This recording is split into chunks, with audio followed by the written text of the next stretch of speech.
이스라엘 나라에 한 번의 위기가 있었습니다. 솔로몬의 왕위가 확정되기 이전에 이제 다윗은 노쇠했고 자칫 잘못하면 솔로몬을 왕으로 임명하기도 전에 다윗이 어쩌면 죽을지도 모르는 그런 상황이었던 거죠. 우리의 사람의 생명이 언제 죽는다고 딱 정해진 게 아니니까 다윗은 그렇게 병약해 누워 있으면서도 솔로몬을 아직 왕으로 세우지 않았을 때 이제 넷째 아들이었던 아도니아가 당연히 자기가 왕이 될 것이라고 생각을 하고 일종의 역모를 꾀한 것이죠. 사실은 솔로몬이 왕이 될 것이라는 이야기는 공공연한 사실이었습니다. 일찍부터 다윗이 그렇게 선포했기 때문에 모두가 알고 있는 사실이었습니다. 그러나 아도니아는 설마 솔로몬이 왕이 되겠어? 내가 서열이 몇인데. 아도니아는 다윗의 넷째 아들이고 그 위로는 다 죽고 이제 없는 상황이고 자기야 마땅히 장남 역할을 해야 되고 솔로몬은 다윗의 10번째 아들입니다. 그러다 보니까 아도니아가 음흉한 생각을 벌였던 것이죠. 그리고 자기가 성대하게 잔치를 벌려가지고 유력한 사람들을 다 불러 모았습니다. 그 중에 군사령관 요압이 있었고 제사장 아비아달이 있었던 것입니다. 그런데 그 자리에 참여하지 않은 사람들도 있었는데 사독 같은 제사장은 그 자리에 참여하지 않았었던 것이죠. 그것이 나중에 드러나게 되어서 솔로몬이 정식으로 기름 부음을 받고 왕으로 임명받게 됩니다. 그리고 솔로몬이 왕이 되어서 이제는 나라의 질서를 바로잡기 위해서 여러 가지 일들을 하는데 그때 역모에 가담했던 사람들을 한 사람씩 한 사람씩 처형을 하게 됩니다. 먼저 아비아달은 고향 땅 아나돗으로 유배를 보냅니다. 면직당하는 것이죠. 훗날 예레미야가 부름을 받았을 때 제사장 마을이었던 그 아나돗에서 예레미야가 부름을 받게 됩니다. 그래서 예레미야 선지자가 아마도 어쩌면 아비아달의 후예가 아닌가 이렇게 생각이 됩니다. 그러나 아비아달은 일단 면직을 당하게 됩니다. 원래 제사장이라는 것이 공부해서 되는 것도 아니고 시험 봐서 되는 것도 아니고 부모로부터 물려받는 것 아니겠습니까? 레위 지파 사람들만 제사장이 될 수 있게 됩니다. 그러므로 이 제사장 직분이라는 것은 당연직이고 한 번 제사장이 되면 영구히 제사장을 할 수 있는 영구직이었습니다. 그러나 오늘 본문에서 보니까 죄로 말미암아 파면도 당할 수 있다는 것을 우리가 보게 됩니다. 비록 제사장이라 할지라도 죄와 연루된다면 파면이 가능하다는 것입니다. 원래 역모에 가담한 사람들은 사형입니다. 사형이지만 아비아달은 다윗과 동고동락했던 사람 아니겠습니까? 다윗이 사울에 쫓겨다니면서 목숨이 정말 신락 같은 그런 위험에 처했을 때도 그때도 아비아달이 함께했고 압살롬의 난을 피해서 도망할 때도 또 아비아달이 함께했었기 때문에 다윗과 모든 고난을 함께했기 때문에 사형은 면하게 됩니다. 그러나 제사장 직분을 파면당하게 됩니다. 아비아달은 제사장으로서 정치적인 일에는 사실은 관여하지 않는 것이 옳았습니다. 다윗의 뒤를 이을 왕은 솔로몬으로 이미 정해져 있었고 그것은 이미 주변의 많은 사람들이 다 아는 사실이었습니다. 나단도 알았고 아도니아도 이를 알고 있었고 당연히 아비아달도 이것을 알고 있었을 것입니다. 하나님의 뜻을 알고도 아비아달은 역모에 가담했다는 것이죠. 당연히 역모는 사형이지만 그러나 아비아달은 사형까지는 면했습니다. 그러나 제사장직을 파면당하는 것은 이것은 거의 제사장으로서는 사형에 준하는 그런 불명예스러운 처분이라는 것을 우리가 알 수가 있게 됩니다. 잘못된 선택이 이런 수치스러운 결과를 낳은 것입니다.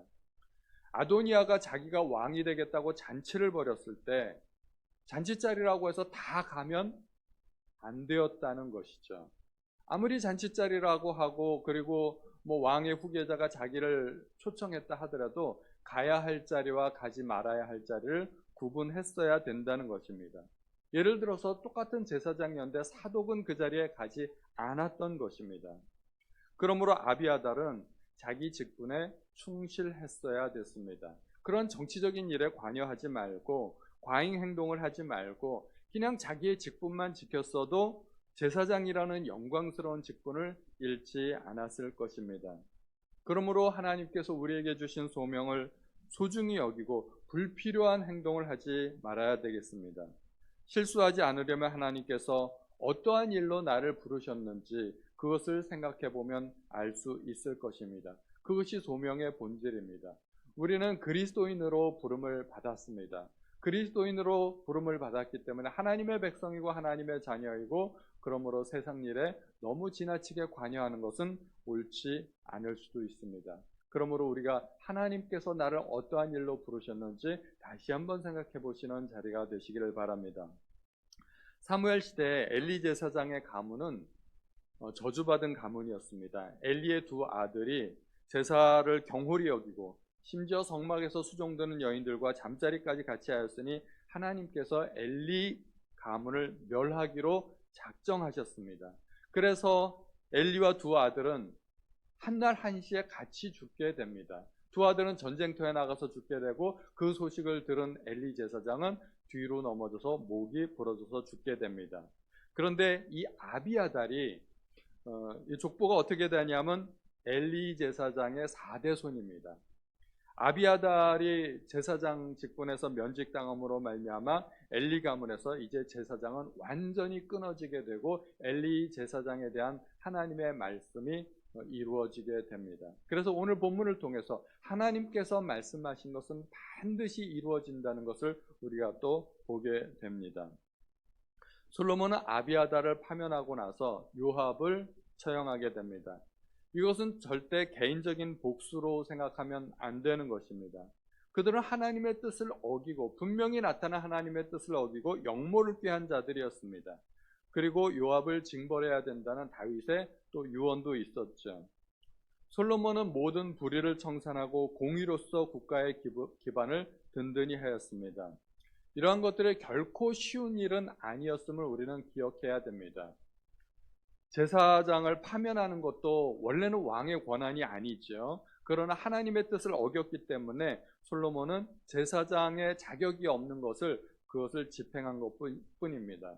요압 또한 개국공신인데 처형하는 것도 결코 쉬운 일은 아니었을 것입니다. 그러나 국가의 초석을 다지기 위해서는 모든 불의가 다스려져야 됩니다. 상벌이 올바로 집행되어야 했다는 것입니다. 죄에 대해서는 단호한 결단이 필요하다는 것입니다. 요압은 어떻게든 살기 위해서 제단으로 가서 제단 뿔을 붙잡았던 이런 행동을 했습니다. 제단이 일종의 도피성 역할을 했기 때문입니다. 도피성이 제대로 만들어지기 전까지는 이 성막이 도피성 역할을 했습니다. 그래서 실수로 죄를 지은 사람이, 실수로 부지 중에 살인을 한 사람이 성막으로 도망쳐서 제단 뿔을 붙잡으면 그 죄를 용서받을 수가 있었고, 제사장이 그를 보호해 줄 수 있는 권한이 있었습니다. 그러나 부지 중에 저지른 살인과 달리 의도적으로 살인을 저지른 경우는 결코 용서받을 수가 없었습니다. 도피성과 마찬가지로 고의성이 있는 살인자에 대해서는 이 제단이 결코 보호해 줄 수가 없었던 것입니다. 요압은 어떠한 죄를 지었을까요? 평화조약을 맺기 위해 사울 왕가의 대표로 찾아온 아브넬을 자기 동생의 원수라고 복수했습니다. 아브넬이 다윗과 함께 평화조약을 맺었는데 다윗의 명령을, 다윗의 의도를 무시하고 아브넬을 죽였던 것입니다. 그리고 압살롬과 전쟁을 할 때 다윗이 분명하게 전군의 명령을 내렸습니다. 압살롬을 죽이지 말아달라고, 그를 용서해달라고 전군의 명령을 내렸는데 요압은 왕의 아들을 죽이지 않았습니까? 아무리 역모를 꾀했다 할지라도 다윗이 이미 명령을 내렸는데 왕의 아들인데 압살롬을 죽였던 것입니다.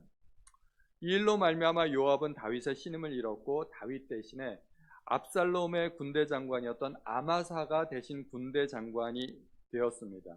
그러니까 이번에는 또 아마사를 죽이게 됩니다.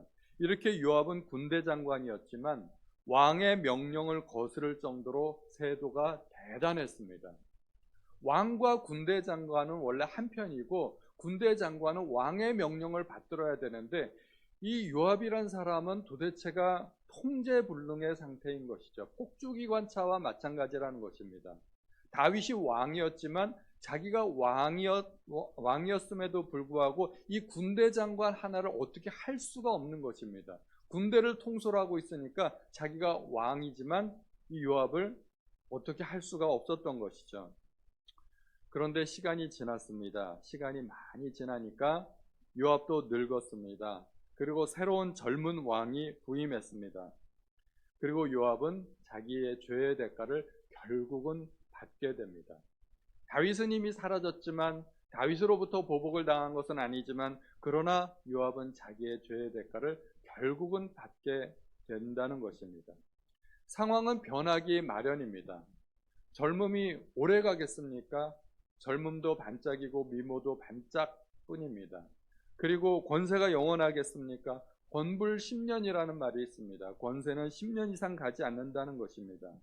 그러므로 우리는 나에게 힘이 있을 때, 젊을 때, 유능할 때, 재산이 있을 때, 권세가 있을 때, 그때 그 힘을 잘 사용해야 됩니다.